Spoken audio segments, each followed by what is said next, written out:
अस्सलामुअलैकुम नाज़रीन, अज का जोड़ा मेरा टॉपिक है वो है कि सत्तू किस तरीके दे नाल बना के ते उन्हां नूं पीवीदा है। ते मेरी अज आवाज़ भी खराब है, नज़ला जुकाम है, मैं माजरत चाहना। ते हुण तुसीं देखो भी सब तो पहले असीं शरबत बनावांगे।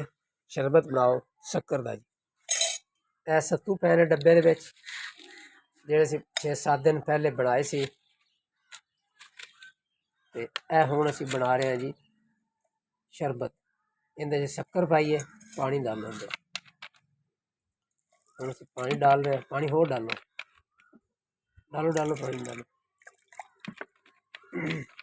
पानी डाल रहे हैं। इन्हें मुकम्मल तौर पर हल करेंगे।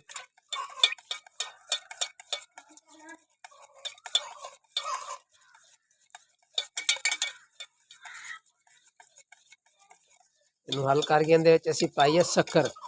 ये ठंडा शरबत हुंदा है, गर्मियां दा है, मशरूब है, बहुत ठंडा हुंदा है। ते बड़े बड़े जेहड़े अमीर लोग हैं वो पिंडां दा गाँव दा रुख करते हैं।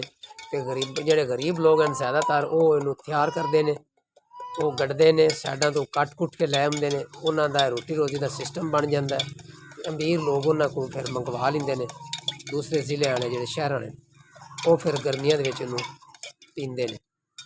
बहुत ही ठंडा हुंदा है सत्तू।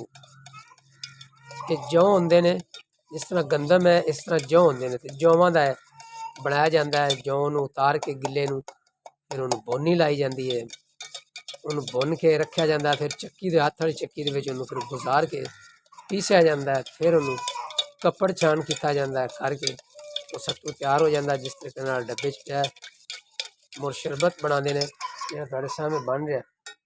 ते हसबे ज़ायका जितना तुहानूं सत्तू चाहिदा होवे उतना तुसीं 1 चम्मच 2 चम्मच जितनी तुहाड़ी दिल मन्ने पाओ सत्तू में। 1 चम्मच और पा दो। लो जी 2 चम्मच बने ने जेहड़े मैं खुद पीवांगा।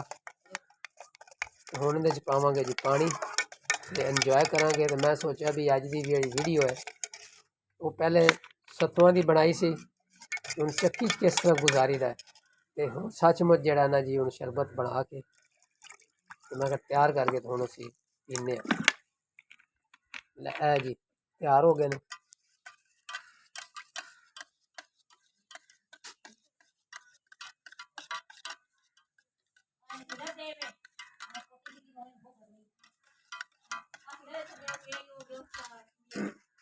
लो जी ये सत्तू तैयार हो गए तो हुण असीं इहनूं पीवांगे और इंजॉय करांगे, खुश होवांगे।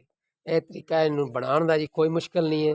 गड्ढण दा भी कोई मुश्किल नहीं, चक्की च गुजारन दा भी कोई मुश्किल नहीं है। जे बंदा काम करे तो सारे ही हो जाते हैं, ना करे तो ना सही। मैं इजाज़त चाहवांगा। अल्लाह हाफिज़।